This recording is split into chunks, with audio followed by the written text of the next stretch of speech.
would love to have Troy, I'm gonna meet with Spencer and update him on the Water Smart plan and have him join us. Good. That's great. Yeah. How are you, Larry? Howdy. Yeah. How are you for about Howdy. 10 minutes after the meeting? Absolutely. Your house? Yeah, I got some sheets of cabinet plywood I want to offload in the truck. Sounds good. I got the space already made for it, so I'm just sliding them off. No problem laying them out against the wall. Hello. Good. Okay. All right, if everyone can turn their microphones on, please.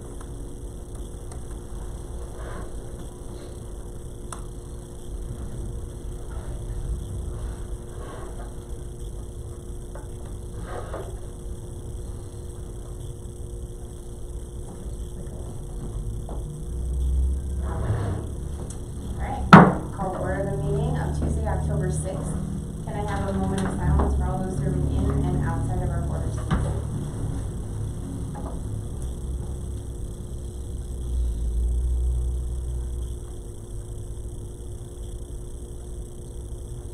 All right. Will you please stand and join me for the Pledge of Allegiance? I pledge allegiance to the flag of the United States of America and to the republic for which it stands, one nation, under God, indivisible, with liberty and justice for all. All right, can we have roll call, please, Mary?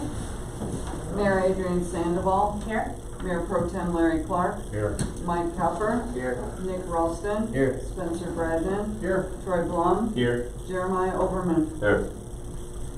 All right. Make a motion to approve the agenda, please. I make a motion to approve the agenda. Second. Have a motion and a second. All in favor? Aye. Opposed? Agenda approved. Audience participation. Good. Do you have anything, Q?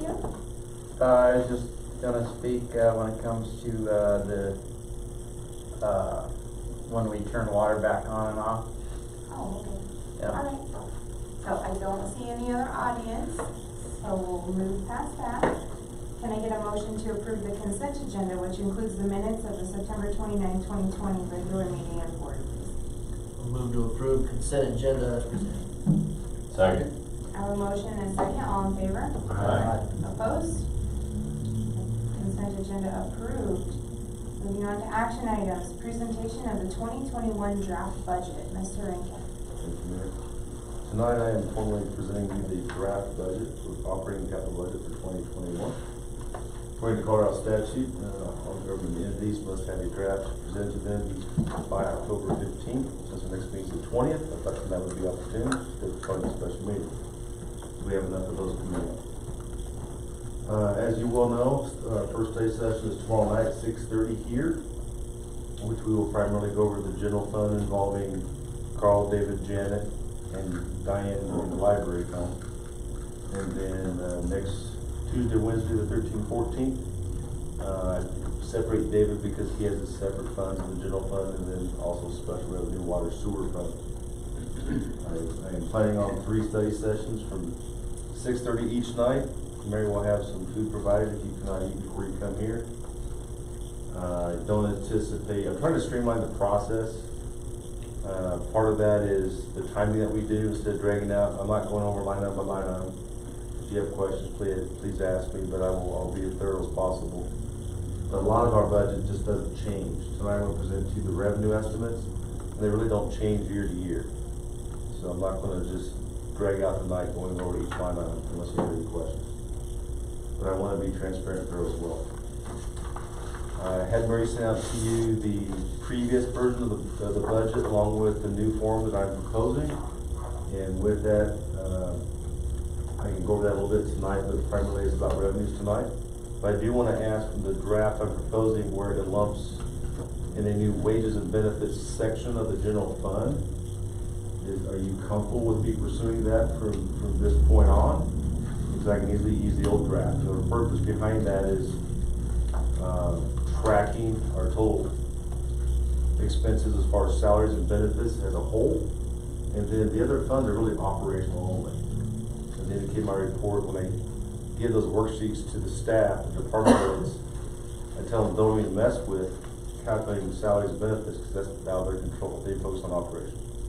And that's how I had my budget years ago at another energy, and I want to try it here. It's still transparent, but I think it helps you explain that of our operations, we have around 2.8, 2.9 million in the general fund, and how much of that really relates to employee salaries and benefits. So that helps with that. So I'll move on into a couple of things I want to go over. First, I had David Green, our accountant, provide this general fund summary.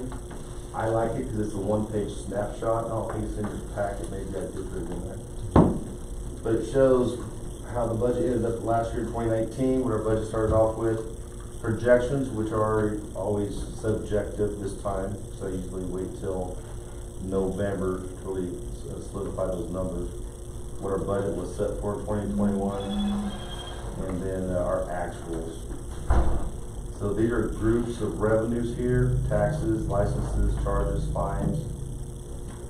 Again, our expenditures by department, essentially, or fund type. Just the general fund only. I'm not going over these tonight. We'll go in more detail as we get into tomorrow and next week. The reason I want to bring this up tonight is I want to show the snapshot of what our picture looks like as financial stability. So again, this highlight area highlighted, this is, I go back to the top, this is our 2021 projections. And our beginning fund balance looks pretty stable. And I'll explain why as we go. So we're estimating just under 3 million in revenues. Expenses, it always has to be balanced, so I always make sure we start off with a balanced budget. Then we'll have conversations coming up of going into reserve funds. So our ending fund balance is just over $4 million with revenues, fund balance, and then I had David Green put in these funds put aside College Trust. And these are the unrestricted funds. In College Trust, it's the interest-bearing savings account for the town.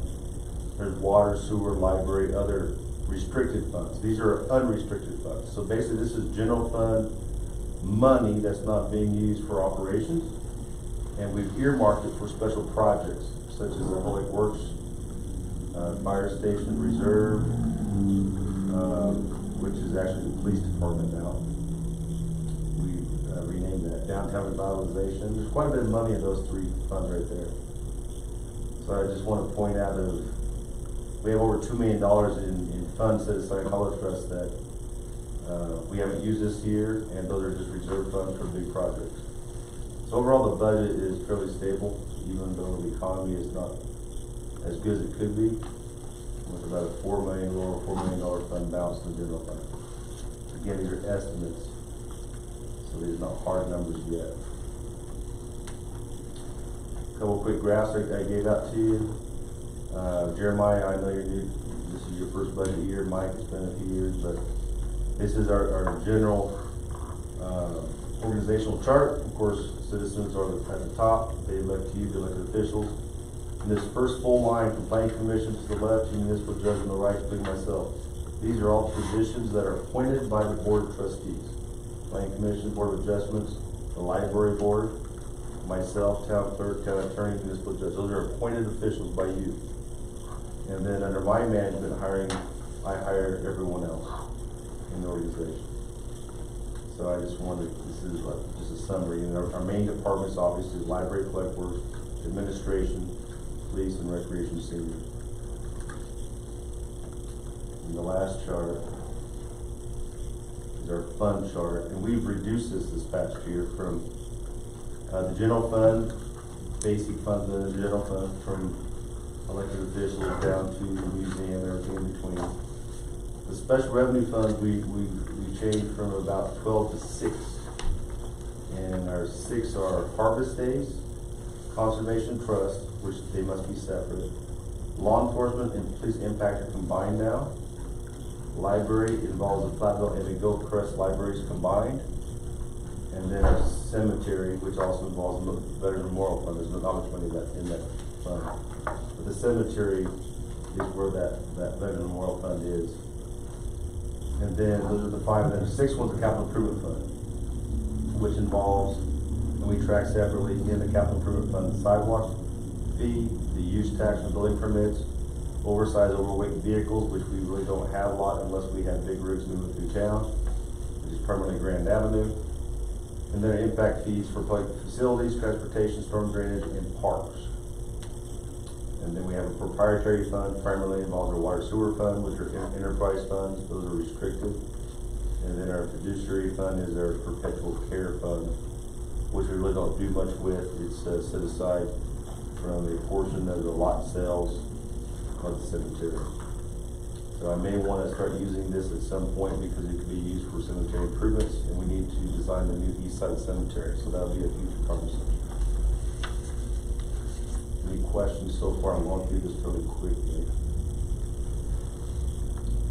So in the first section of the budget are revenues, and you have what I call basically hardcore numbers, then you have your subjective numbers. Property tax, we know, is a relatively hardcore number based upon the assessed valuation. To my surprise, this year our assessed valuation went down. And if you look at property sales throughout the county this last year, I don't understand why, but last year our town-wide assessed valuation was $44,497,000. This year it came in at $43,061,000.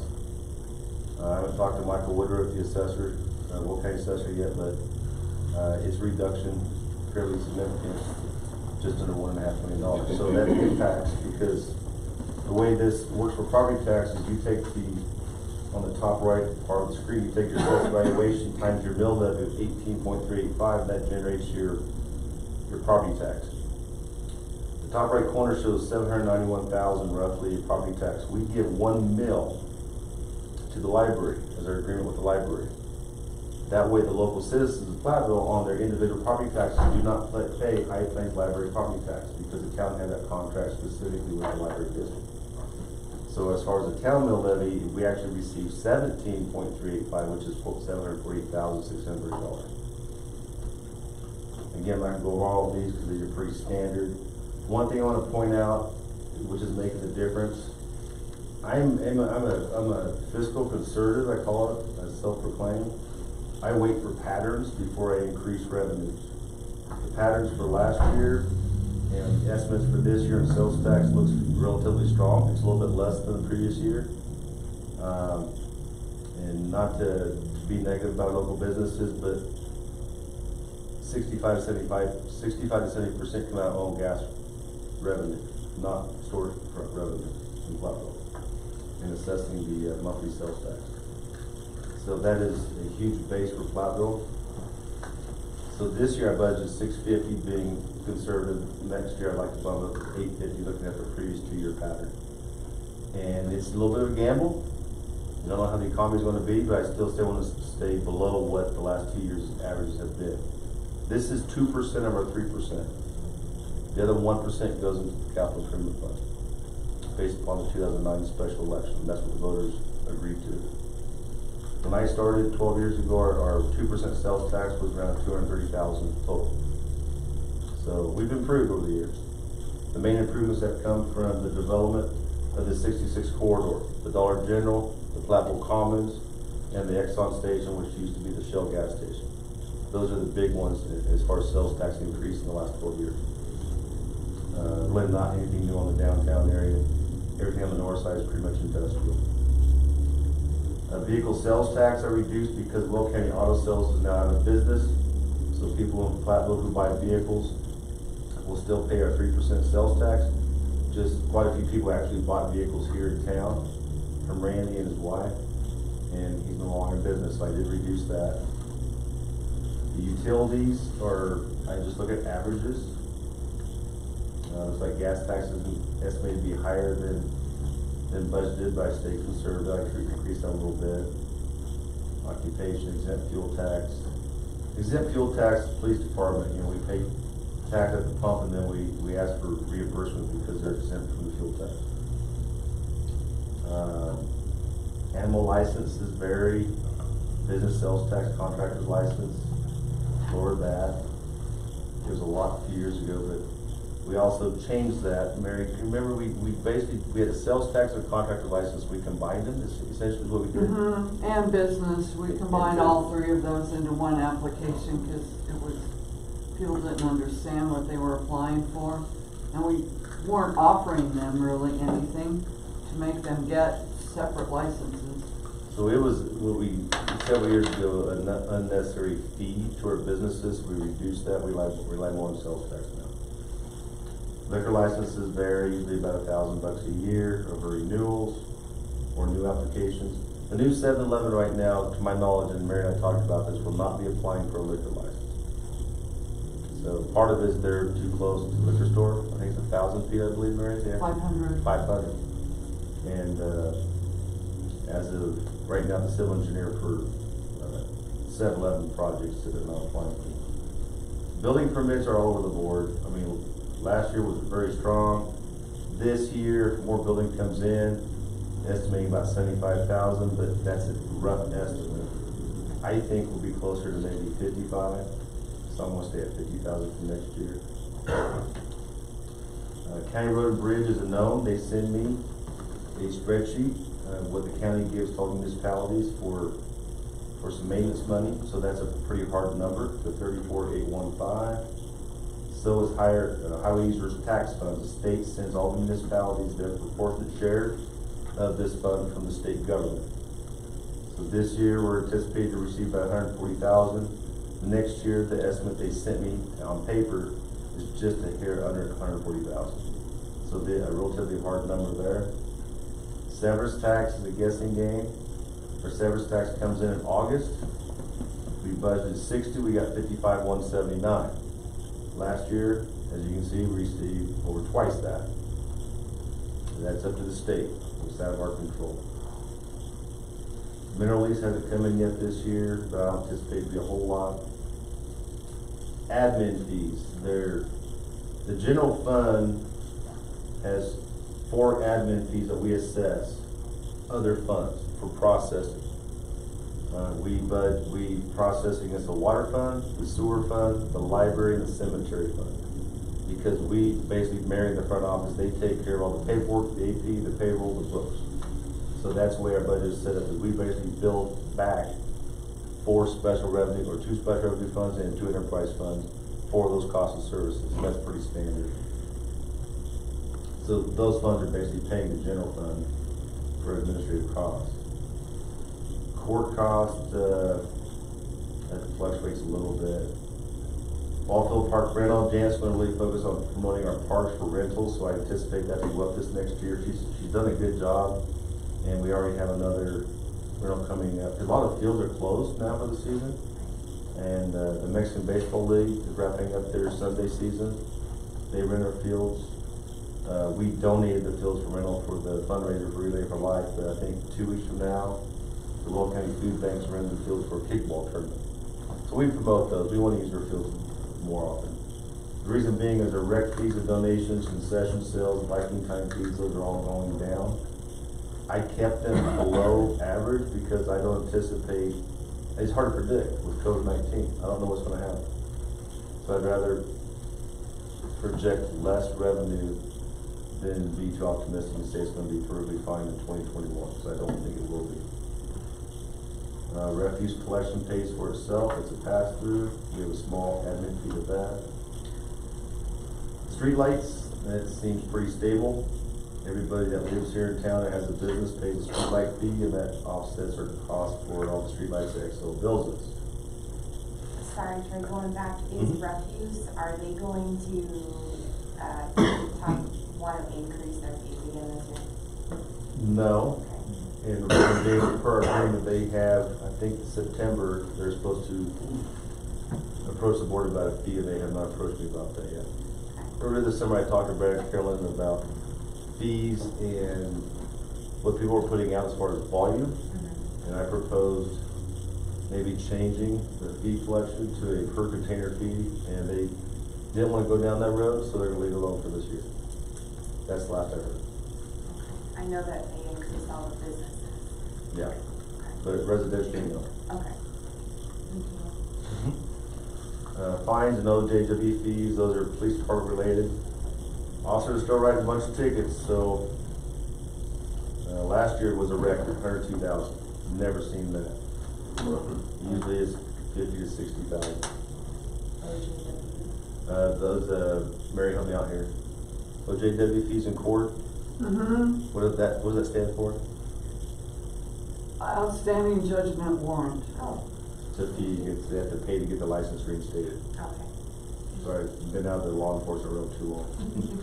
We have 2 contracts, one for Town of Gilchrist for services, one for SRO services. The Gilchrist Law Enforcement Service Agreement has a built-in 3.5% annual increase, so that's automatic, so we just make that adjustment. And then SRO services, we currently are providing 1 SRO, and the other officers are covering buildings during their shifts. Carl's trying really hard to find an SRO, but there's no one that's applying right now. So right now I left it because per the agreement, it stipulates that they pay this total amount annually. Last year I gave some reductions because we were providing 1. But I'm going to have a chat with Johan yet about that issue, because I don't know when we'll have an officer or an SRO on duty. So Even though we're providing extra officers where. that's part of my justification, is we're using duty officers to patrol the schools and even walk in them. Even Chief does it. What I do is I take, and reduce this a little bit, see my notes. 80% of this contract goes to the general fund, 20% goes into the law enforcement equipment training fund. And the same with the SRO agreement, 80% here, 20%. And then law enforcement equipment training fund, the reason I put 20% there is that's where they buy their cop cars and their heavy equipment. So that's part of law enforcement. So this is more for paying the officers and their training, and the rest of it goes for equipment. Earnings on investments and utility building penalties, royalties, those are pretty standard. CDPHE DOLA grant. This is, this was early in the year when we received money from the Economic Development Plan. So this is not sewer fund. So there's next door, got thieves on the corner there. Sorry, they popped up on my screen. So we leave this, and then the grant revenue down here is the police department. Each year they get grants for seatbelt and DUI enforcement. The officers work those. They get so many hours on those grants, and they also work them, they get paid $50 an hour. It's a reimbursement, and then we get paid back. So it's passed through, but the officers can get extra money. When they're off duty, they'll come in and work extra shift to do that. So it's kind of nice. Convenience fees, I don't want to talk about anymore. I just don't. So we'll generate about 2,000, we'll pay out over 20,000. So miscellaneous revenues, I segregate seniors because what Janet told me is this group of seniors, I would say this generation, if you will, they like basically the town and Janet's budget. They'll buy stuff for them on their trips and this and that, and the senior organization will reimburse them. That way they don't have to carry money. Janet uses her credit card. I don't have a problem with it. So we up this because that's why the money is there's more revenue than in years past, because that's what they're doing. I'm fine with it. I trust it. And miscellaneous revenue is anything odd that may come in. Public Works may have something come in. The town may sell something that's pretty odd. United Way Recreation. Sometimes we get 4,000. Will County Commissioners in the United Way will donate or give money to all municipalities to help. The Will County Commissioners do it for the seniors. They give them an annual grant, and then Will County gives the rec departments an annual grant. Some years it's 4,000, some years it's 3,600. As you can see, the last 2 years they only gave us 36. They all meet only and give us 3,600. So I budgeted that for next year. So bottom line revenues. Our budget this year was about $2.8 million. Because of that sales tax increase, primarily I'm anticipating about a $2.9 million revenue stream. But that's an increase of $200,000 in sales tax, which I'm comfortable with, based upon the last 2 years back. Worst case scenario is we do a complete lockdown the first quarter, 6 months of the year, and every storefront closes and all gas tanks worse than it has been. That's gonna be a huge impact. But I'm not a gloom and doom guy, I think we'll be okay. So any questions, that's a crash course, but I'm not going into expenditures yet. That'll start tomorrow. But how do you feel about the estimates that I put in there so far? Any questions on any line items? Are you anticipating an increase there? Why you feel comfortable about that 850 for sales tax because of Part of the 7-Eleven. 7-Eleven? I had Devin reach out to, I thought it was Dakota, it's actually Frederick. There's 2 7-Elevens on Highway 52. One on the east side, one on the west side of, and the one I think is in Dakota, which is on the north side of 52, is actually in Frederick. And then on the west side, it's on the south side of 52, just past the intersection. She reached out to Frederick and she said they're only saying they're only getting a couple $100 a month sales tax, which is ludicrous. Because the everyday store in the Exxon, I know what they bring in monthly, which is 5 to 20% more than, or 5 to 20 times more than that. The Exxon has a food component. They're a good sales tax generator. Everyday, not so much, but still always over $1,000 a month. So I did build that into this equation. Because this 7-Eleven, I hear rumor that we're going to run out the other 2 gas stations. We're not. I don't believe that one wholeheartedly. I believe everybody has their clientele. This will pull traffic.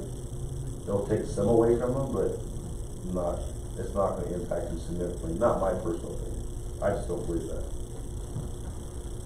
Plus, we did not ask them to come in. They sought the property to build here based upon their market and their business plan. So I have to explain that to people. Like, why did I build another 7-Eleven or gas station in Platteville? I didn't do it.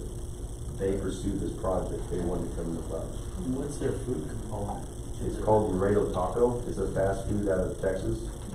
And it'll be the... Put up at least 100,000. Well, Tacos, man. I compare it to the Exxon My with their... family will do at least. With their cheeseburgers.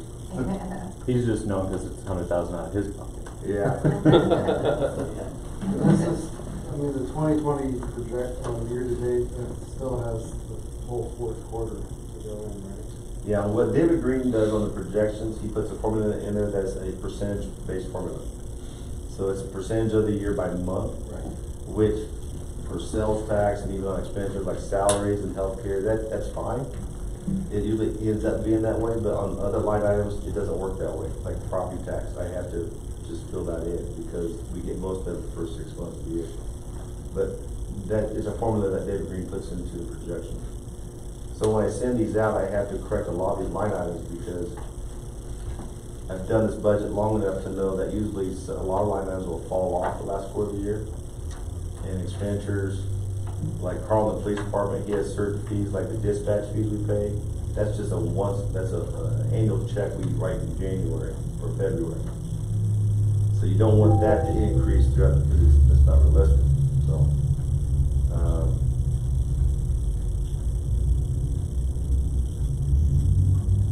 So I don't see. I agree.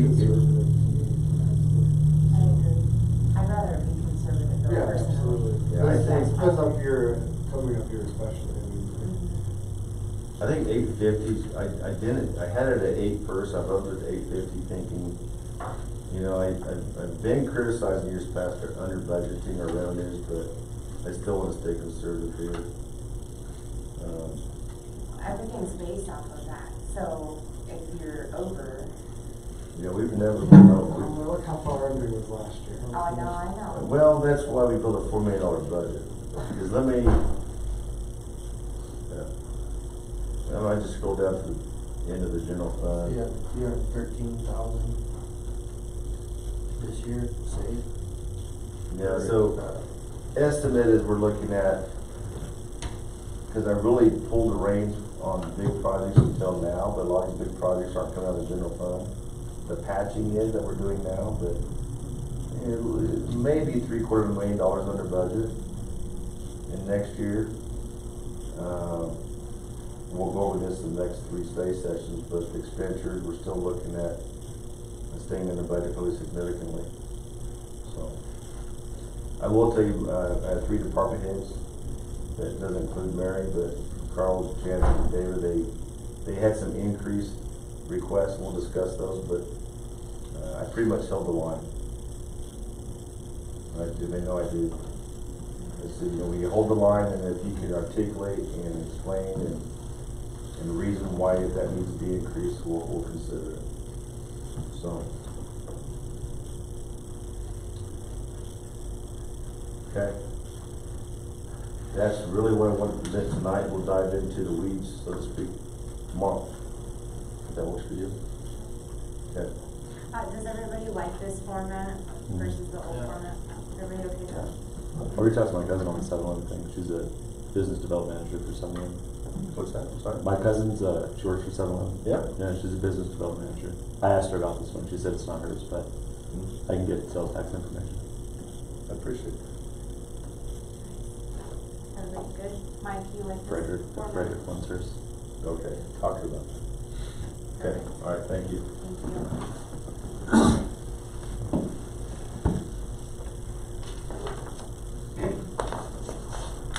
All right. Any other questions, comments, concerns? Regarding budgets? Approving the draft budget. Yes, I would entertain a motion. At least Oh, there's accept no, it. yeah, just make a motion to accept it. I make a motion to approve the 2021 draft budget as presented. Second. I have a motion and a second. All in favor? Aye. Opposed? Fabulous. Thank you. You know how much time this takes. So appreciate that. Moving on to police department computer replacement, Vericom, Mr. Rankin. Thank you. This is a request that Carl has made to me, and actually made to me last month. In my memo, I summarized this topic, but every so often the police department gets unfunded mandates, and this is another one of them. Those on the board from years ago may recall, mid-year, kind of like now, we received an unfunded mandate to upgrade all our unit radios. The police portable radios and the car radios, and if we don't, then they become obsolete, they're not supported. So this is pretty much the same thing with the MDTs. Talking to Carl today, my first year's chief, first full year's chief in 05, we bought new MDTs. And we're trying to think today, I think it's back in 2011 or 2010 we bought MDTs. So it's been a while. And MDTs are mobile data terminals, those are computer cop cars. Officers are very heavily reliant on them because that's all the information on calls and cases that dispatch sends to them. So it's not aired over the radios. And number one, and number two, there's 3 components. Number 2, they can track every other law enforcement officer in their car in Will County, which is a huge safety issue. They can see where the response is, where the backup is. And then thirdly, because dispatch charges every community based upon the use of the radio, it reduces our cost on our dispatch fees for using the radio because they can communicate with dispatch by the MDTs instead of radios on non-emergent calls, and it saves us money. So it's cost saving. Enough to offset the expenditures maybe over. Over a 7-year period probably, no doubt. And assuming the average life is about 7 years. These are Panasonic. Most agencies get Panasonic because they're more reliable for law enforcement for this reason, for their use. The initial bid was about $35,000, and Carl found out they were charging an ungodly amount for a 3-year extended warranty. In the last 7 years, we've hardly had any warranty issues with them. It's a software issue. So he decided not to pursue that, so it knocked it down to about $23,000. And like you said, if 1 or 2 goes out, replacing them is cheaper than the warranty. It makes no sense. It's a gimmick. We can wait till January of next year to use next year's budget. The thing is of the 7 we have now, 4 are only being used reliably. The other 3 don't really work anymore. We've tried to upgrade them, but according to IT, the systems are just not compatible anymore. We've even upgraded from 07 Windows to 10, and it still doesn't show the safety features if they don't get all the calls from dispatch. I don't know what the answer is there, but IT just says they're old, replace them. And dispatch says the same thing. So, in the law enforcement equipment training fund, we budgeted $55,000 total for vehicle replacement. We did finally get the CMAC grant, which is the last one we'll get, to get 2 new cop cars. So between the purchase and the installation, it's gonna be about 35,000 of that 55. So there's 20,000 left over that we're not using. I only use that 20,000, and then law enforcement equipment training fund to buy these MUTs. And that'll put us slightly over budget in the LE fund, but we'd have to do a budget amendment at the end of the year. And the total fund right now has a balance of 150,000, so I'm not too worried about that. And what goes in that fund are surcharge, the 37% surcharge for court, and the 2 contracts from Gilchrist and the school district, 20%. They go in to provide revenue to that fund. So. Are these computers attached to the officers or the Vehicle. Yeah, each vehicle has basically an arm, a platform, and they can take them in and out, just like their laptops, and they have a handle. But then they mount them in, and they're wired into the car so they're stable, so when they're driving. Right. And the nice thing about them is, they can remote access into their workstation, so if they're out and about, they can actually sit, which quite a few would do. They'll type the report in the cop car, not be inside the town hall, which is a nice feature that they have. So they all share these? Right now, each unit has one, but right now they're taking them in and out because only 4 actually work, which is, they argue all the time. The cops are very that way. Territorial? That's a good word. Wasn't the word I was thinking of, but that's a good word. I lived that life for 20 years, so. But that's my request tonight. The budget will hold it. I think we should do it this year and reduce any potential cost increase. Typically, these increases go about 10% a year. And if we have the money, I thought we should do it. So, right now, Officer Bonner doesn't have one as a code officer, so we'll give him one of those 4 current ones, and he'll use that in the code vehicle. So, because sometimes he has to run a tag or license plate or whatever, but right now, he's stealing the other officers' MUTs when they're not working, and that's causing issues, so. But it is what it is. That's all I have. Any questions here? Any other questions, comments, concerns? I would entertain a motion, please. Move to approve replacement of MDT equipment as presented. Second. I have a motion and a second. Roll call, please, Mary. Mike Calper, Aye. Nick Ralston, Aye. Spencer Bradnan, Aye. Troy Blum, Aye. Larry Clark, All right. Jeremiah Overman. Aye. Alright, beautiful. Thank you, guys. Computers for police. I'll be very appreciative. Thank you. Moving on to C, agreement for services, holiday parade fireworks, Tri-State fireworks. Mr. Rankin? Thank you. This past month, Curtis Morgan from the Lions Club do want to have their parade of lights in December. The last few years, the town's partnered by providing a short display, about 5 minutes. Excuse me, so I reached out with Sharon and Joe, the owners of Tri-State down in Brighton, and they agreed. They love holiday displays. It's a discount. We went from 2,500 to 2,700 because they call it the embargo inflation. They're paying more. All their fireworks come from China. The whole embargo issue, not embargo, but the cost. Tariff, sorry. Tariff on embargo. But I think the community loves it. It's fun, especially if it's snowing that night. It kind of puts people in the holiday spirit. It's at 7 p.m. This year, Curtis said they'll do the parade, but no gatherings at the community center, no bonfire. So it'll be the parade, and then at 7 o'clock, the fireworks from the corner of the sewer lagoon, like typically Harvest Daze. So I've never budgeted for this. So actually, this year's budget, the administrative fee, I've highlighted in red that we actually have a fireworks fund and a holiday fund now. Because I usually just take this out of whatever, because I always forget. So I think it's well worth it. I'd like to ask the board to approve it. Any questions, comments, concerns? The questions, on their application that said Adams County, that's just where they're out of. Yeah, right. That's where the store fund is. Okay. Yeah. I didn't know if that had to coincide with our county. What they do is they send their insurance. And we keep a copy of it. I send it to Chief Jerky, and then technically the fire department has to authorize a permit. So, and they're licensed throughout the whole state, so there's no issues. What is it that we spend on Harvest Daze? 6,000 for fireworks. And honestly, I don't think this display's a whole lot shorter than Harvest Daze. Really? Yeah. It's just not summertime Yeah. season. Yeah. I'd entertain a motion. I move to approve the agreement for services with Tri-State Fireworks for the holiday parade in the amount of $2,700 and authorize the mayor to execute. Second. I have a motion and a second. Roll call please, Mary. Nick Ralston. Aye. Spencer Bradnan. Aye. Troy Blum. Aye. Larry Clark. Aye. Jeremiah Overman. Aye. Mike Kemper. Aye. Alright, Thank you, Troy. Sure. perfect. Moving on, installation of lighting at community complex, CNR Electric. Mr. Rankin. Thank you, Mr. Mayor. I bring this to the board, even though it's within my spending purview, because I did not budget for this. Over the course of the summer, I noticed more and more traffic out at the dog park.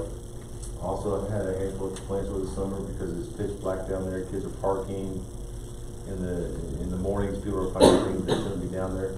Alcoholic containers, they found some syringes, other things. So I want to light it up, especially at night, especially when it gets dark and it's still fair weather. People use that dog park more than we realize. Quite a few people go down there. So this is for Mr. Evans to buy 6 security lights. These are the same lights that he installed at the Veterans Memorial. So they're the pretty nice ones, but he's getting them at about half cost of his previous vendor, which is great. So this is just to buy these lights. Then this fall, I want him to install, I'd like him to install just the 2. One out near the shelf, that little shelter at the dog park, and then one on the west side by a rock lot, we call it the rock lot. And that's the primary area this year. Then in the spring, because he's pretty busy, you get those 2 installed. In the spring, we put 2 on each side of the middle of the horse or the volleyball courts, and then 2 over by basically on each side, east and west of the horseshoe pits. And those will be on timers. So they won't be on all the time, but if somebody's using them, just like a hot tub basically at a hotel, you turn it on for 60 minutes and you can have light, and I think it'd be sufficient for kids to play, adults to throw horseshoes, whatever the evening. So that's what these 6 lights are for, and as they get put in, we have the budget for installation through Billings and Grounds to just pay Mike's time of service, and he doesn't really charge us a whole lot. So that's my request tonight. This is not budgeted, but I take it out of the Conservation Trust Fund, because we had budgeted money in there for another project that we're not spending money on this year, which was the splash pad, so, or the use tax fund, sorry. But that's all I have on this one. Any other questions, comments, concerns? Your Everbridge notification, I thought we were gonna build, it says I'm a volleyball pit, the volleyball pits. It's like, oh, are we doing a sand volleyball court here? But this is last time actually. I am actually working on a separate sand volleyball and a, not horseshoe, what's the other thing? Cornhole, like next, not to get off track, but the big shelter at Riverview Park, or Lincoln Park. If you look at the east side of it, it's like a dead grass area. Framing that in with a concrete barrier and putting 2 pits, or basically 2 things for the cornhole, I think it'd go a long way. Sand volleyball, I have not figured out a location yet. I was thinking we just take over one of our courts with sand, just put sand in what we Just have. fill it? Like, can we just pull that out at Harvest Daze? Can we just suck it back and then fill it back in and not even waste it? You know what I'm saying? That I don't know. I think, how many inches of sand do we already have? Could that survive, or is it different? You probably want more of like a beach sand versus you won't be able to dive into it and not feel you're gonna cut your arm, which is, we have like This is more gravel. concrete sand. Oh, We get donated from Barra and then United Ready Mix. I guess what I was thinking is we got like a dump truck full of like beach sand, and then when Harvest Daze came, we could just pull that back out of the way, fill it with water, and then push it back. Maybe get a little bit to put on top. Years ago, Anadarko gave us a liner. I believe it was Anadarko, or we bought it pretty cheap, and it's a blackout that goes underneath the whole area. right. But, yeah, it doesn't hold the water forever, but enough time before you can have a Harvest Daze tournament. Yeah, so it doesn't sink in, but Yeah. it evaporates quickly. Exactly. Okay, any other questions, comments, concerns? I would entertain a motion, please. Move it. Go ahead. Move to approve the installation of lighting community complex CNR Electric Incorporated in the amount of $5,520. Second. I have a motion and a second. Roll call, please, Mary. Spencer Bradnan. Aye. Troy Blum. Aye. Larry Clark. Aye. Jeremiah Overman. Aye. Mike Cowper. Aye. Nick Ralston. Aye. Alright, lighting will be much appreciated. Absolutely. Moving on to purchasing policy review, Mr. Rankin. Thank you. Previous meeting, we spoke about RFP or proposal process for consultants and contractors. When I talked to Kendra, she researched most towns will put in their purchasing policy because it doesn't really fit their employee handbook because they're not really employees, they're contractors. So on page 5 is the new section. Pretty basic and straightforward, but she said she often is better that way to give you more latitude. That it's your discretion. In general, consultants are bid out every 5 years, which is primarily the town attorney, planner, and engineer. You can also include auditing services, which I have proposals on my desk right now I'm looking at. The board already approved that. And then Stateville, which we renewed our contract over this year. And then as far as contractors, those are typically 3 years. Prime examples, RSL, Rock Salt Landscape, does our mowing for the town, and all our parks and their cemeteries. This is their 3rd year of their contract, so this next year, David told them that we're gonna ask them to rebid it in 2021, but not going into 2020, but in 2021. Because we already signed a 3-year agreement with them, so this is a policy that we would implement. I really, if you want to talk about details tonight, I'm more than willing to. But I think you know that with your longtime engineer retiring, I think it is time after about 30-some years with KBN/Northern Engineering that we do look at some other firms to do our engineering services. Not that I'm complaining about Northern Engineering, but it's good to be competitive. And our other 2 primary ones is planning and legal. Both our proposals were sent out or requested back in 2013 and into 2012, and they were both hired in January, February of 2013. So they've been with us about 7 years. My request to the board is not to do it all at 1 year. That's too heavy. So I have 5 phone interviews in the next 2 days with auditing firms. I'm going to present my recommendation on the October 24th meeting. I would ask that we send out a proposal for bids for engineering services. And that's tricky because I have some 2021, 22 projects that I'm going to need engineering services to work on, but I don't think it would impact a change that we couldn't get those projects done. Main one is Reynolds Avenue. We're doing the detention ponds this year, but we have the design and the 2nd year completion next year. That design is pretty much done. So if we go to another engineer, for example, all that information we own, the town owns, so it'd be transferred to the new engineering firm if we chose to go with a new firm. Again, nothing against the people with Northern Engineering. I think it's a long time for a consultant. I'm not recommending changes in legal and town planning right yet, but we can discuss that in the budget. So that's my 2 cents as far as that's concerned. The other contracts, David Green's been on with us for about 3-4 years. I really like working with him. I don't think there's a need for a change. I don't want to change B&C Refuse. I think Stateville's fine for now. We need to talk about that more. But there's a few others that we can talk about. But I wasn't prepared tonight to go into those conversations. But I want to let you know I do want to propose engineering. I may bring that up to the next meeting on the 20th. Okay? Any other questions, comments, concerns? With these contracts, it's not set in stone, let's say after a year and a half of the 3-year contract, the company starts going downhill, overcharging, or, they are susceptible to get canceled. We have a clause in here that we can cancel for any reason. Okay. On all of our contracts, even with our consultants. We basically provide a 30 or 60-day notice. We can cancel without reason. Without As long reason. as we give notice. Okay. Yeah, that's built into all of the agreements. So, that's all I have on this amendment to the purchasing policy. So I wanted to make sure that this wording was ambiguous enough, and I think it is.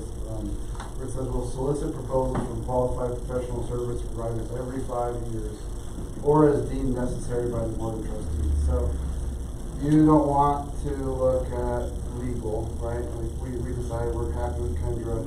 Even though it says we're gonna look at it every 5 years, we deem it necessary not to. We don't have to follow that. That's why it's worded that way. It's your Just want to make discretion. sure you guys understood it the same way. You don't have to do it every 5 years, but we need to take a hard look at it we're gonna look at it every year. Right, like we always do. Exactly. And if you're satisfied, obviously the town has been with Steve Affairs and KBN for 30 years roughly. No problem, there's nothing wrong with that.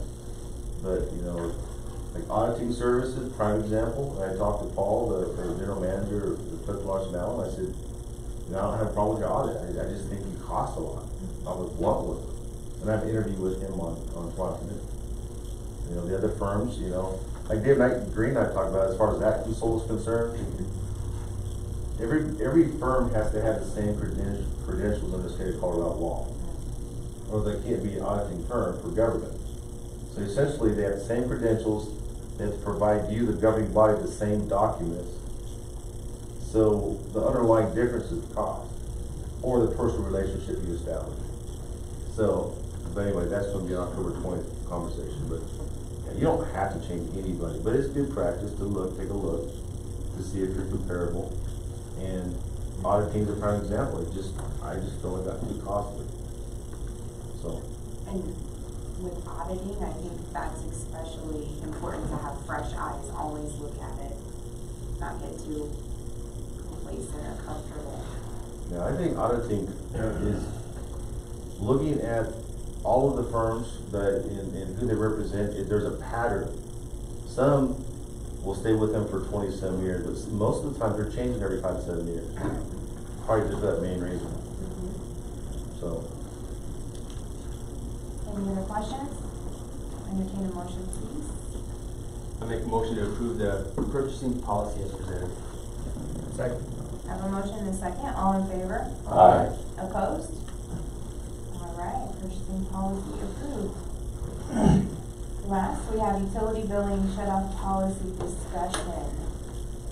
I actually want to defer some of my time to Shane Quintana since he came tonight, so Would you step up to the podium, please, Shane? Yeah. thanks for waiting the last hour. Appreciate it. Oh, not a problem. Are you as a citizen or as, I'm as a citizen, okay, and one of the things as a citizen that comes up is I heard that when we shut people off, it becomes our responsibility and stuff. But the thing is, it's the individual's responsibility to keep their utilities paid and not to cause the town and employees additional issue. Because what happens is, what if we get a water leak? Or what if we're in the middle of something? We get random calls, you know, and stuff like that. And I think as a citizen, I'm paying the taxes for myself, for the employees to stay on task. And on task would be, we shut everybody off this day. We wait an additional day to get all the people to pay up. And that final day, then we turn everybody on. To me, that makes financial sense as opposed to not doing the big projects, because we don't know when we're going to get taken off of them, and that's going to cause additional time and money, and my tax resources go into that. So as a citizen, it's about the pennies and dollars. I want my dollars to go to everybody and not just the individuals that are not doing their proper due diligence. Now, as an employee, it's hectic. We are in the middle of like some big projects, and it's like, hey, we gotta turn these people on. And the other thing is safety. I mean, when we go out, we gotta go out in twos because everybody's mad. So let's just get everybody mad at one time and then let them cool off for a day. And then they'll be happy when we're there turning them back on. So there's also a safety issue involved in this. I had one lady, we were shutting her water off, and she asked what we're doing, and we apologized. We gotta shut your water off for non-payment. She went inside and bring out a Great Dane for whatever reason. I don't know. I assume intimidation, but that is some of the stuff we gotta deal with. And I think doing the difficult stuff one day as opposed to having a seesaw back and forth, and that separation day is a good day for everybody to get all their stuff, and we can go in. We save the town a lot of time and money by not having people running around like a chicken with their head cut off. What would you say to the single mom who has a child that needs to eat that night and she doesn't have water? Yeah, I thought about that, and the thing is, the town does accommodate. They just need to make the offer. But also, one other thing that I'll bring up, there was one time where we had no shut-offs whatsoever. That was the time we took the red notices and saying, if you don't pay by tomorrow, we're turning your water off. We might do that as a one-time thing with the additional note, if this happens again, you will be shut off for 2 full days. Or however we plan to do that. So one red notice at the beginning. This is what's coming up. And like I said, the time we sent out those red notices, we had no shut-offs at that time. So that would be something to consider. It's a little extra on Public Works part because we got to go door to door twice, basically. But as a public service, maybe that would be something to do, at least on the initial one. So, In this, it looks like some conversations you had with different towns. I know Eaton was stated once, but one of the conversations looked like they had made an actual phone call to the people, the person, of the residents. Defer to Mr. Lincoln. right. You know, and it's the two-headed monster on this topic. Because part of it's administrative, the front office. Right. So good till now. And, you know, they generate the bill, they deal with that aspect of it, give the utility list, very driving behind it now because Charlotte is still out. And then Public Works is out in the field doing it. And years ago, I think it's 3 or 4 years ago, I think Mr. Nelson was the mayor, the trustee at the time, the policy had changed to make it a pretty restrictive due date and shut-off date. As you see in what Mary provided in the packet, we're the only town that shuts off the same month your bill is sent out and then it's due. Pretty strict. I don't disagree with Shane at all, because I see what they go through, I see what Mary and the girls go through the front office. I talked to Dave, I talked to Todd, and Mary as well, thinking about it. I have a proposal to the board I'd like to bring up. I understand Shane as far as, you know, and we've had this conversation for the last couple of years about, you know, if we actually, other towns, I'm not sure if it's true and accurate, I've heard that they shut off and then you're actually shut off for a full 24, 48 hours. And then once people realize that's going to happen, they have very few shut-offs, if any, because people don't want to go that long. Like Shane said, and Mary and I talked about, I agree that there are circumstances that are beyond people's control. Losing jobs, medical issues. For 6 months or 4 months, I can't remember, we didn't shut anybody off because of COVID.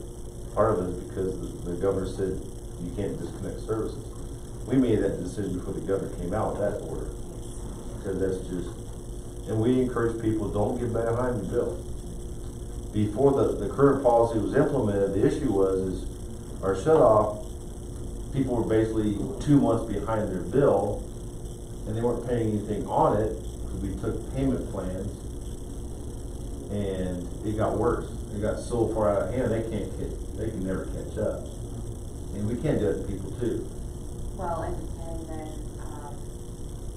renters, Renters would bail on landlords and they'd leave them with the bill. large.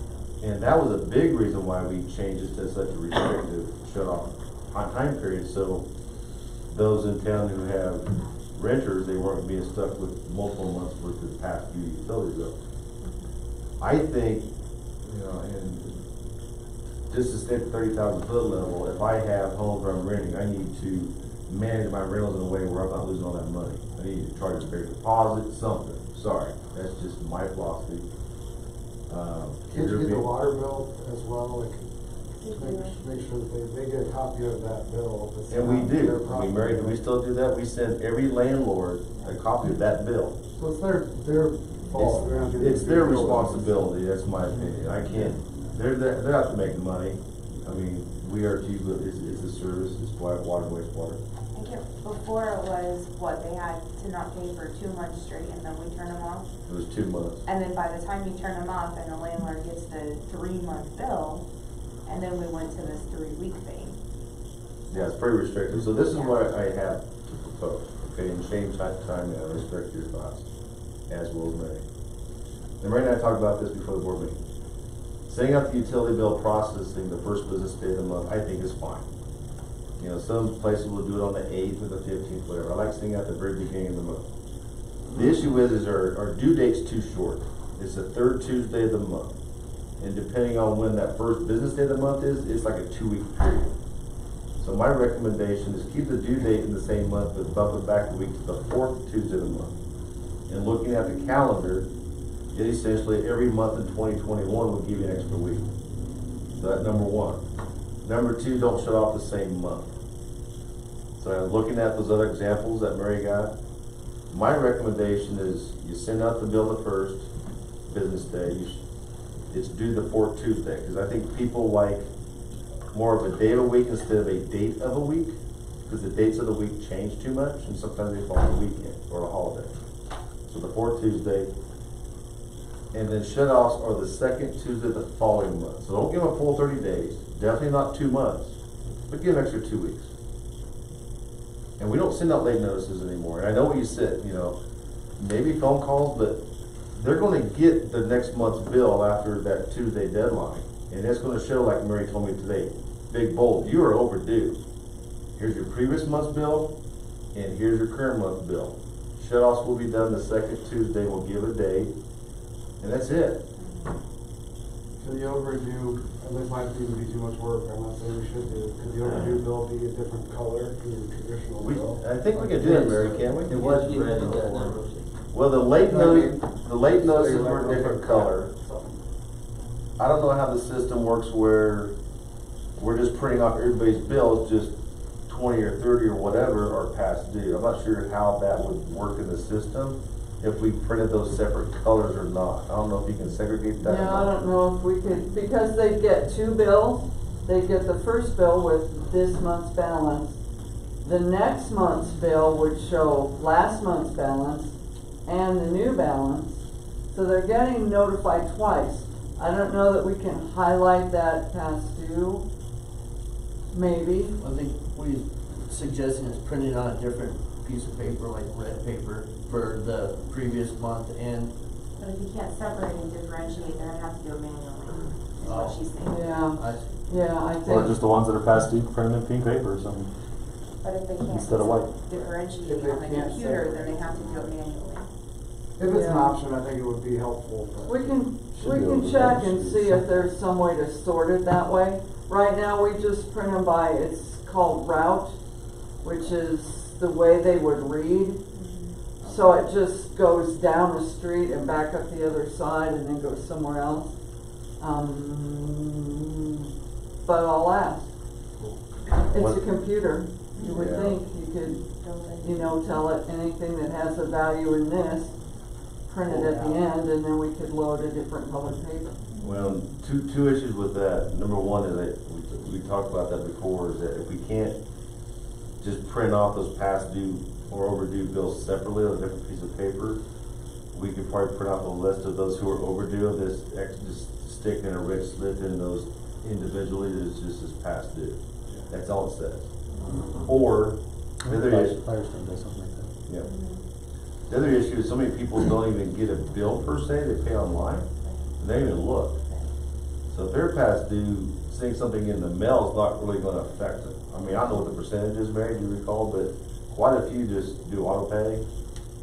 Not auto pay or whatever. Yeah, but we they- have a lot on auto pay, but I bet But auto pay wouldn't. 80% of the people that walk up to the window with a bill, it's not open. Yeah. They open their bill at the window and take it out and then pay it and shove it back in the envelope and We leave. have the Everbridge communication system. Spencer just said, can we text them? Hey, we're shutting off your water next week if you don't pay. You would have to manually plug in every single overdue person in that system. Yeah. Okay.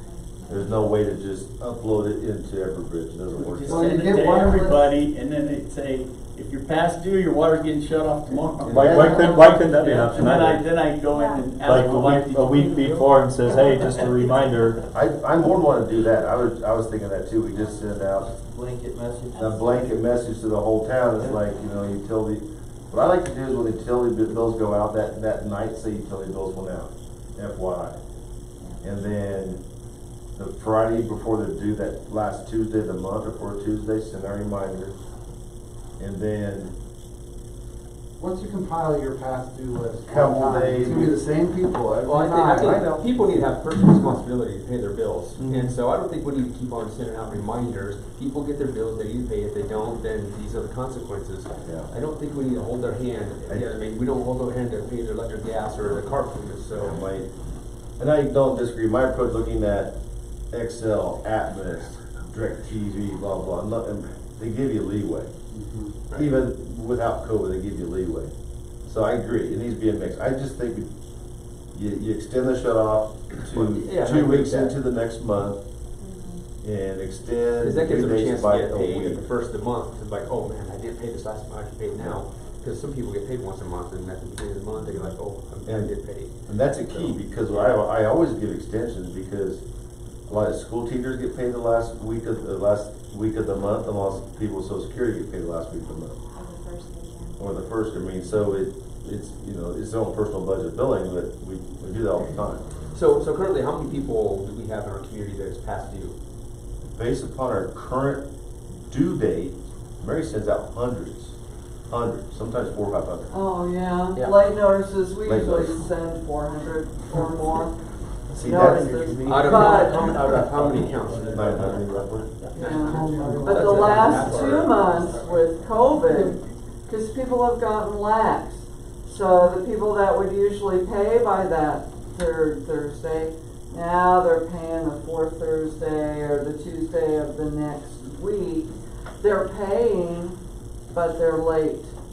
So the last 2 months, we've shut off 100 people. Yeah. That's a job. See, and part of it is our current process. Our timeline's too short, and our shut off is too quick. That's my opinion. Mhm. So again, you bill out the first business day, the fourth Tuesday, because basically gives everybody an extra week, is when it's due. And those who don't pay will get another bill for the next month, plus their past due, and that's their warning. No more warnings. I agree with you, Troy. Yeah. Mary spends so much time sending out past due notices, it's Yeah. ridiculous. There's a huge stack. And I'm sorry, I'll send out Everbridge. Okay. I'd rather do that. So now that kind of makes sense. What are you gonna do with the shut off? What are your That- proposal for that?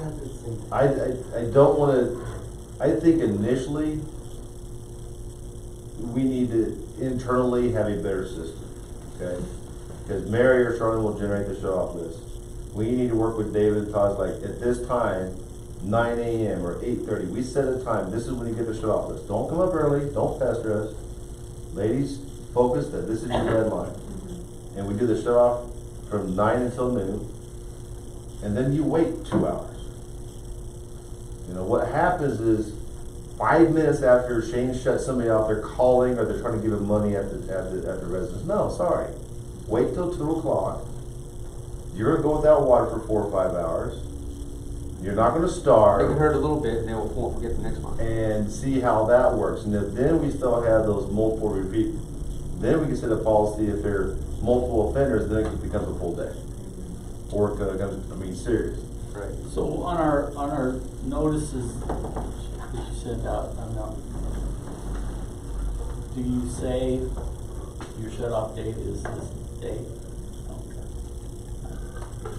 Until I don't ever look at my mail. And my wife's out of town for 3 weeks like she was last time. Nobody looks at it. The big deal is most people don't look at their mail, so they're not looking at the shut-off date and, I don't know. I mean, I'm guilty of it. you've got to, Life happens, we get that. Yeah. I mean, but you gotta draw a line. Yeah, And that's, absolutely. and just like you said, we can't make it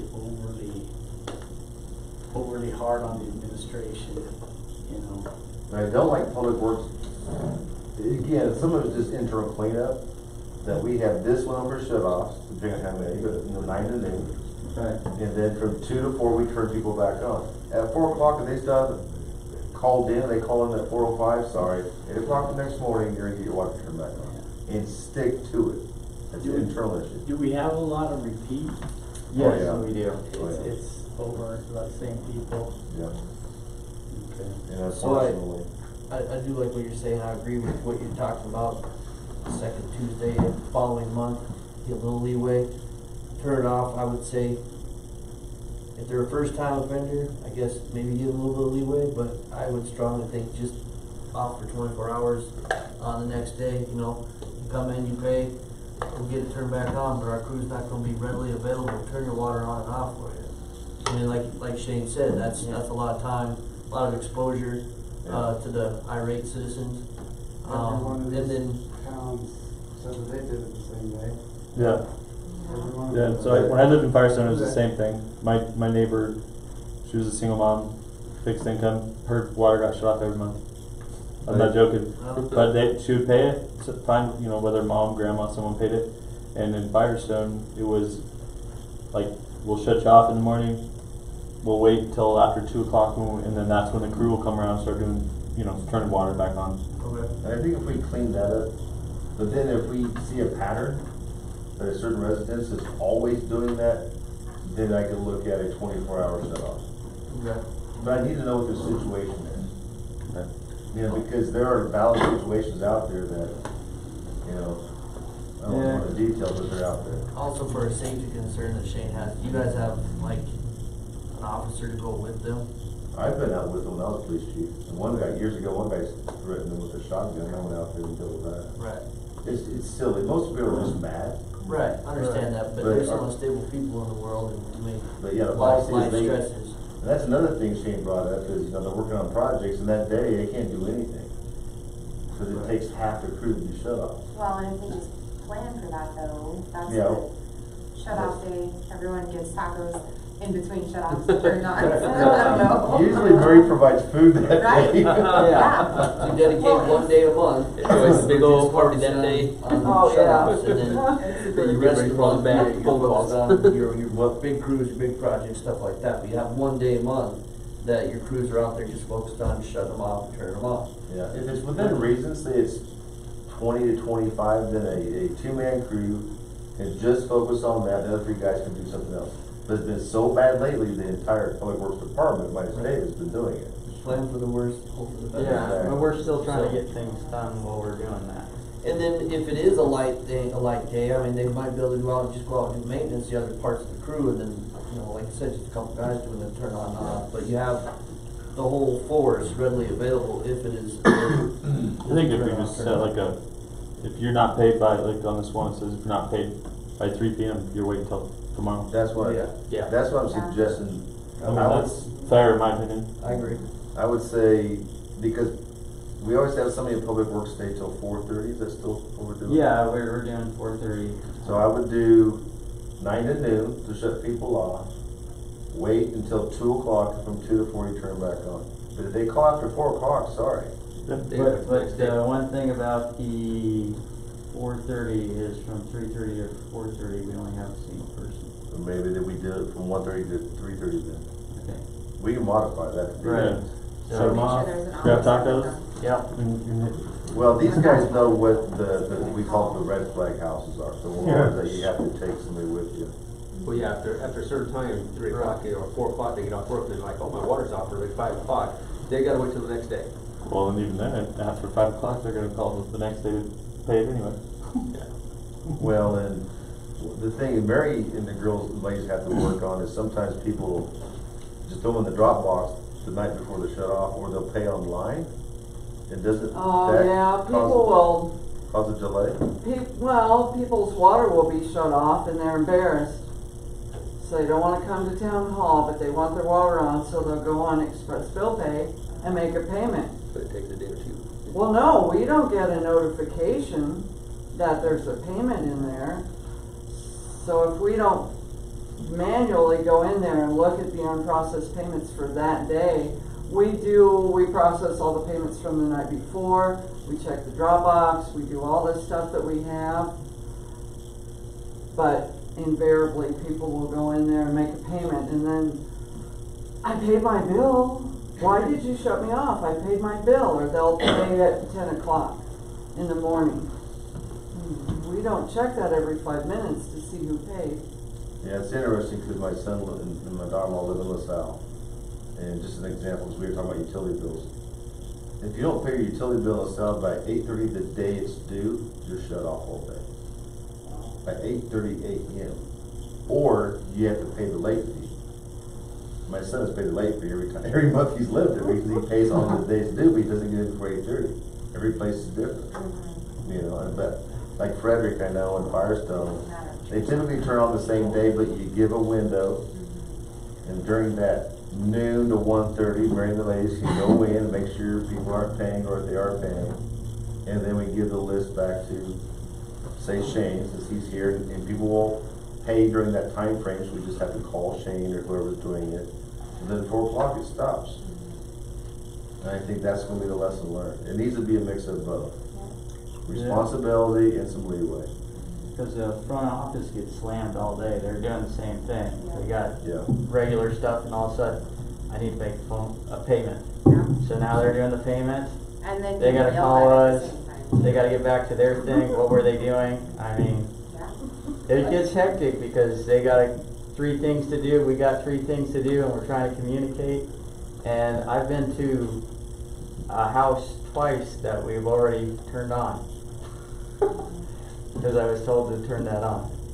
So, yeah, I mean, So it's just So in if somebody's having problems and not able to pay, and they contact you, Mhm. and that's just your discretion as to what we're gonna do. Yeah, rare. I don't think I've ever not signed a request.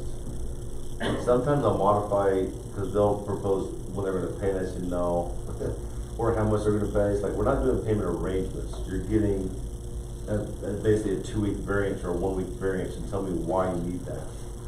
You know, someone says, you know what, my kid's been sick or whatever. Okay, I'm not going to ask for medical bills. I'm going to say, when can you afford to pay this? When's your next payday? And that's the date I'll put. Some people will still try to make arrangements, and I have to squash that. You know, and if it's a huge bill, which you really shouldn't have one if it's 1 month. And one thing people need to understand is, besides this, and I haven't brought this up yet, but we used to do meter reading like the week of the 20th roughly of the month. Lately, last year, we've been doing like the 2nd week of the month. What we're gonna do with this new schedule is bump that meter reading back to the last full week of the month. Because if you look at your bill now, I looked at mine yesterday and I was like, holy cow, I have a leak. The issue is that meter reading is basically for August and the first week of September. So people around town are raising Cain about their high water bill, and they're not watering it because it's not for September. It's for August and the first week of September. That's when it was 90, 100 degrees. So we need to clean that up too, to where when you pay your August bill, it is primarily for the majority of September. So that's the internal process we have to change. October bill, right? No. So to get caught back up. What do you we mean? have a You big wanna bill? pay the water that you used just the previous month? For the most part, 'cause we, Okay. you can't read on the very last day of the previous month, so you're gonna read the last full week. Right. So it'll basically be The bill you get in October will be for September's usage. for September, the last week of August probably, because it's gonna have that window, but it's gonna be more accurate. In some readings, you're gonna have an extra week, and people don't take that consideration. Some months are longer than others. So, you're gonna have that variable. Shane, you bring up that point about taking our staff away from taxpayer projects. And I don't disagree with you, except this water, providing water is a business that the town runs, basically. It's a government-run entity that we are in charge of. Until the town doesn't have that responsibility, we have to do this the way we're doing it. I don't see any other way. We have to have a day where we shut people off, and I mean, providing water to them is basically a number one service, right? You can't live without water. So I don't think it's fair to anyone to ever tell them we're gonna withhold water from you, even when they're holding money in our face. We're a business, we have to take their money and offer them the service that they're paying for. So we're gonna go back and turn their water on, and yes, it could be unfair, they could abuse that, but it's still a business. We still take the money and give them the service, so that's never gonna change. It's not about taking away the service, it's about having a delay in the service to remind them that they're responsible for paying for this service, because it is a business. Is there a reconnection fee? There's a disconnect and reconnect fee, we changed it to $40, and we did away with the delinquent fee. And lately, because of COVID, we have not been charging that, but that's gonna be re-implemented. So it's $40 to turn off and another 40 to No. turn it back on. One. No, 40 total. So it's 40 total. 20 off, 20 on. Yeah, and you don't turn off without turning on, so you just charge $40. Rarely, unless somebody. And you have those who, we turn off the water, and they'll turn it back on themselves, and we have to pursue them in court, blah, blah, blah. So, that's rare, but it does happen. Or they have their own meter thing too. Or we had one guy that actually hooked up his sprinkler system before the meter. Yeah, they'll bypass the meter in the middle of the night, not let us know. Just look for the greenness. You already idea. Like you, Larry. That's a true green. I'm paying good for mine. First That's a spot. good fertilizer. That's that Well, well. they put some good stuff down. One last point I want to point out is one thing that Mary and Charlene and Devin and Kathy do is they try to look at the bills to see abnormalities. You know, we don't always catch them. I mean, I think we sent a business like a $13 million bill a couple months ago. The numbers got off by a few. And I see this comment on next door. They don't understand how that meter reading works because it's by the tenths or the hundredths, and that's how it reads. But if you're getting more than a $200 or $300 bill, it depends on your personal usage. On the bill, like I looked at mine, you know, it's like 14,000 gallons in the summertime, 5,000 wintertime. I thought it was my personal bill, I had a leak. But when I looked at it, it's like, okay, it's an extra week of this billing cycle. Now, on average, it was normal. So you have to take those things into consideration. Well, that may be something you might want to publicize. It should be well known that if you bill 12 times a year, 4 of them are going to have 5 weeks in it. Yeah, it's Calendar. and the way the first business day of the month. I was looking at 2021, and unlike some years, most of the first business days of the month are within the first 3 days of that month, which is great. Sometimes it doesn't work that way. You know, the way it falls. Sure. So I know it's hard to explain, but I have to show you. It's weird how it works out that way. So we're gonna propose that you're I gonna go know. with your, I'm really confused right now because no matter what, it's within 3 days. Well, I maybe it's the due date I'm trying to refer to. Okay. Sorry. Okay. But it's sorry. so the proposal here is on the table is gonna be to move to the 4th week to be the water, Yeah, the due date will be the 4th Tuesday. 4th Tuesday, and they'll have till the for second Tuesday of the next month. And the shut-off date will be the second Tuesday of the following month. Right. And then we'll internally, we'll change our You work your thing. meter reading dates to be more reflective that you're actually paying for the month you just used water in. So, and then internally, it's just in-house on how we do shut-offs. But we want the board to understand how we do it, because you're gonna get the calls. Right. And Shane and Mary are right, it's been hectic because people become lax. So we haven't shut them off for 5 I was months. just gonna say, I thought, I mean, correct me if I'm wrong, but the shut-off list was down to 25 or less, and then when COVID hit, and we didn't shut people off earlier in time, now it's back up to 200 or more. It used to be just a few dozen at the top. Right. So that's, yeah, I know It was people a- learn. It was a lot better Yeah. before. Circumstances. Yep. But Maybe start people putting signs had out. jobs Could be hard times too. and money. Absolutely. And it's not that they can't pay. A lot of times it's they can't pay on our schedule. And that makes sense too, and I have never had a circumstance where I couldn't just call town hall, before I was on the board, where I couldn't just call town hall and say, look, this is what I got going on in life. Mm. You know, and it's just a little bit of communication goes a long way Yeah. too. I don't But a know. lot of people are embarrassed. Or there's a language thing. Yeah. And if we had somebody in the main office that was fluent in Spanish, that would help us with a lot of folks. Cause that would be great, but you know, we get a lot of people that come in and we try to explain to them and they nod, but you know they don't understand what we're trying to tell them. Is there any good solution to that problem, Troy? 'Cause that, I mean, we need to serve all the people in our community the same way, and if we can't speak their language, then we're not doing a great job of serving them. We rely on the police officers a lot. Yeah, we're like, we translate. Yeah, but if they're out in the field, we're stuck. So, Sometimes Devin will call her husband if he's not working, and they'll talk on the phone. But that's not optimum either. Well,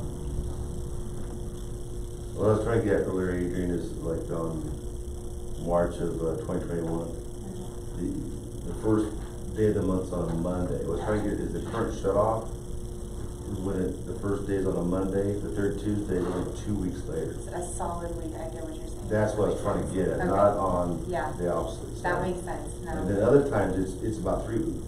So if we extend the due date, it'll make a big difference. Right. And then not shutting off the same month, wait 2 more weeks. Uh-huh.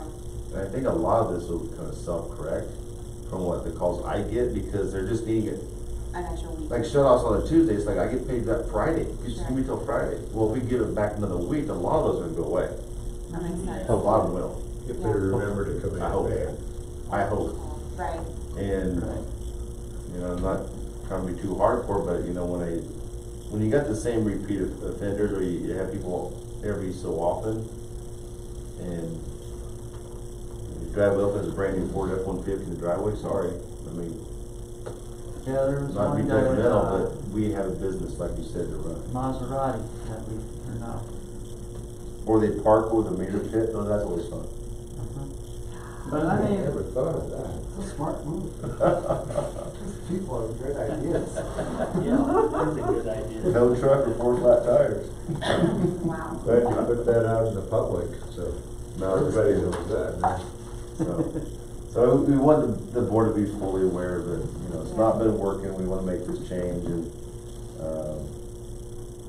we'll start implementing it. yeah, and the main reason is you guys are gonna get the calls. Yeah. You know, these are the changes that are gonna get people mad.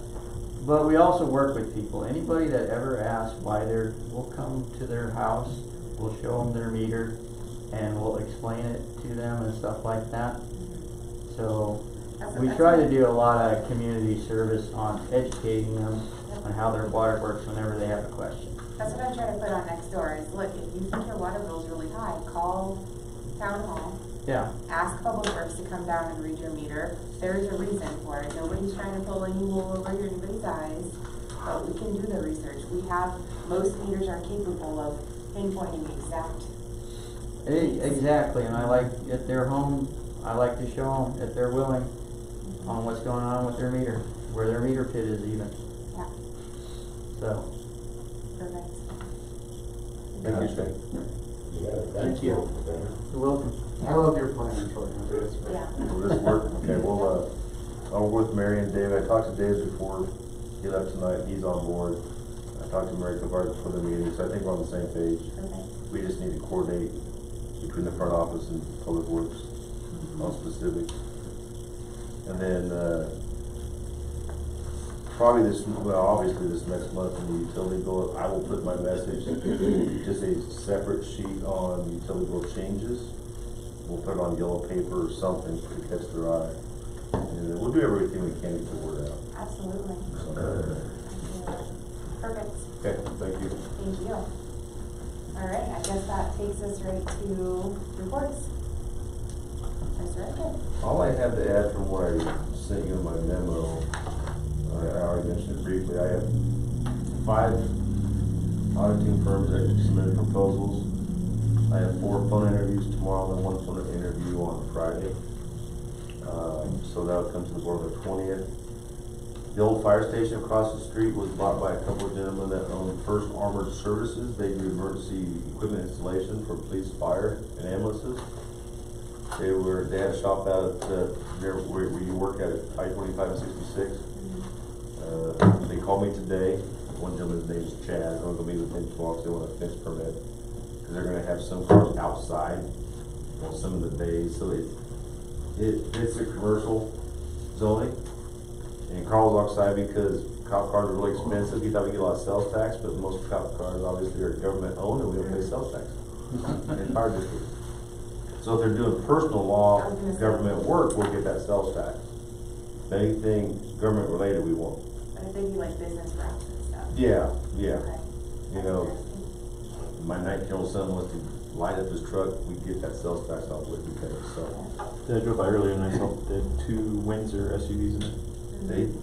They're a smaller company, and right now, or for many years, which is Bearcom, that was the MBT discussion earlier, used to be Advanced Wireless. They used to have pretty much the monopoly on it, and now these guys come in and I actually heard about them through when we picked up. Carl and I went up to pick up the 2 C-Max vehicles from Will County. Their fleet manager put me onto them because he said give a shot and do a cost comparison, and yeah, they're saving us some money. They sold the fire station, the old one, for $1 million. Yep. And we could have bought it for $410 and rolled that. Just saying. No, just kidding. No. Could have been Fort Rich instead of so damn good looking too, but. No, I think that was a good investment for them to recoup some of the money. So. Yeah, because I think, based on what I heard, they were gonna, because of oil and gas, they were gonna use that to backfill some of the shortage in the oil and gas fluid. Yeah. I think that's pretty much all I have to add to my report. Any questions you may have? We have tomorrow night at 6:30. And Mary will have a cheeseburger roll or something ready for us to eat, for those who can. And we'll have the same setup, and I'll put most of it up here on the screen. And you have your paper copy. And then we'll have Diane, Carl, and Janet as well, and we'll put them in front. So, okay? Perfect. Okay. Anything else before the day? All right, guys, thank you. We're adjourned. Thank you. Oh, sorry. Hey Shane, thanks for coming. Yeah, I was hoping to